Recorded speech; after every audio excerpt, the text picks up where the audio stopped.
Hello, and welcome to another Traditional Thursday. I'm Connor Wilson for Lacrosse All-Stars, and we are going to get right into it. We got a couple new sticks to check out, a couple new pockets that I've been working on. If you follow us on Instagram, you've already seen these. Lucky you. Let's take a look at the first head up, and this is an Eastern Core head with a double traditional pocket. I started here with the yellow and did a 4-diamond across, and then I went with the white traditional, did an evenly spaced 4 diamonds starting from the other side of the head, left to right, and went the other way around. That gets my tree starting at every other leather. It has great hold. You basically have two 4-diamond traditionals interacting with each other, and that creates a very tight channel down the middle. The ball really does not rattle around much side to side, and quite honestly, it looks fantastic. I've seen them before. Did that one from memory. I'm sure if I try it again, it'll come out a little better. The other new traditional that I've been working on, I saw this one in Crooked Arrows, the movie. You may have heard of it. Basically, you have a typical traditional pocket, but you don't start your traditional pocket all the way at the top.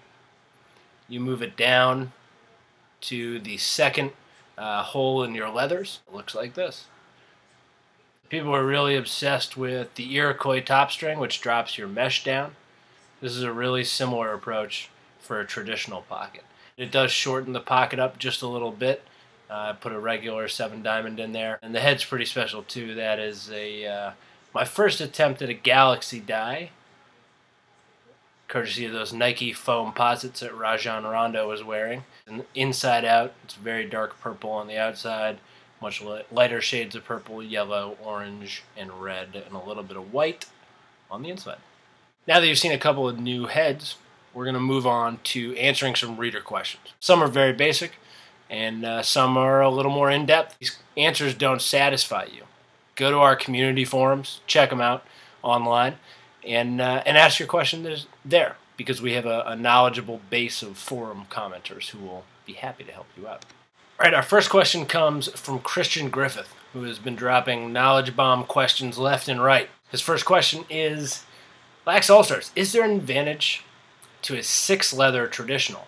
And then another question he asks is, how does using string instead of leather impact the pocket? Those are actually both great questions. You do have 2 spots here, okay? So you could put 6 leathers in. Same thing goes for the Easton head, right? You have 2 more holes. Many of the sticks out there have 2 more holes. Similarly to adding more diamonds into your pocket, if you have 5 diamonds versus 10 diamonds, the 10 diamond is going to have a little more structure to it.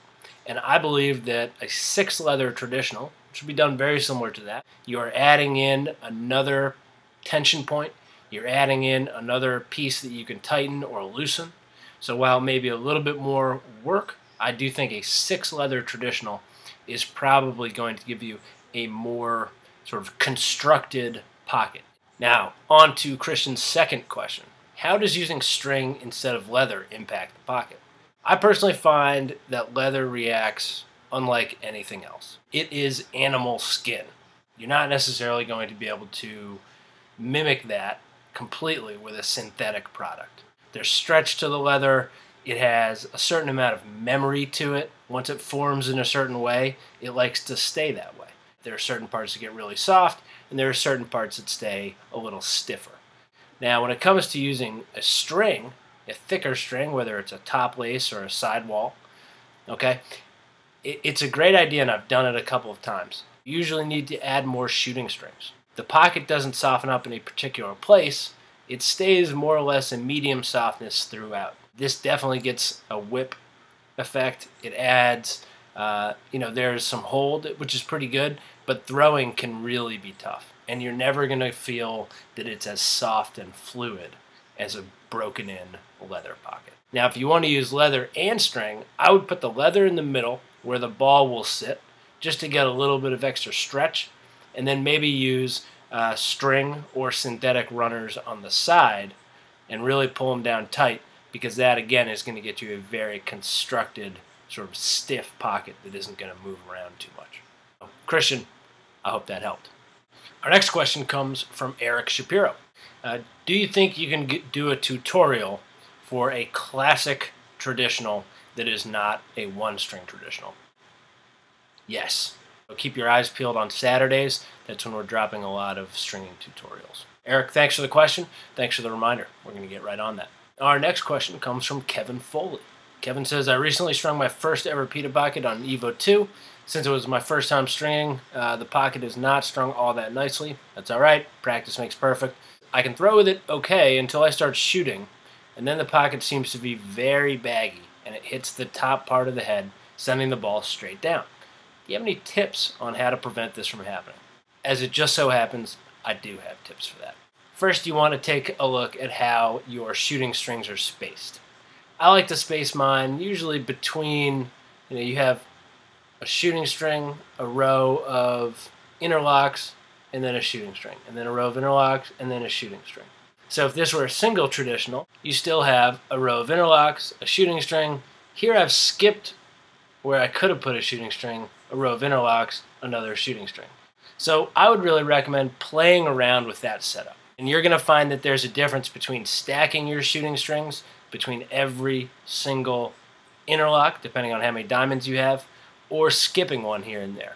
Again, just like mesh, you really want to graduate from the tightest up near the scoop. So this one is really quite taut. This one is a little less taut. It's getting on loose, and this one is really here. It's not tight, it's not loose. It's there. So I would try graduating them in terms of tightness and maybe spacing them out a little bit too. Great question from Kevin. Thanks for asking it. And I hope that answered it for you. Our last question of the day comes from Cole Marsh. I like where he's going with this question. Just letting you know that my pita I strung up throws pretty well, but it has too slow of a release. I usually use a mid to high pocket for my gamer. So do you have any tips for a quicker releasing traditional? Now, one of the benefits to traditional is that you can have a slightly less baggy pocket and still have great hold and great control. With a traditional pocket, if you have a really big bag in there, and I'd say this stick meets that test of having a really big bag, you're going to get it so that it bunches up here, but it's not going to come out that quickly. I would pull my leathers in. I'd probably pull the bottom ones in, the outside ones maybe 1/8 of an inch. The middle ones I might pull in as much as 1/4 of an inch. You don't quite have the bag. You do miss out on that. Maybe the ball staying in there quite as well for you. But if you're looking for a quick release, I highly recommend tightening your pocket up just a little bit. I think that's probably your best place to start. Would be tighten those outer ones up just a little bit. 1/8 of an inch is really not much. And then tighten those middle ones up, maybe up to 1/4 of an inch. Maybe even 1/2 an inch if you have a serious bag and you're really looking for a quick release. Not only can you have a pocket that's probably half as deep as many other players, but you probably should. So, Cole, I hope that answered your question. If you guys have questions, send them in to us at info@lacrosseallstars. We'll make sure to address the best questions in a future Traditional Thursday. Have a great day. Thanks for watching. String your own.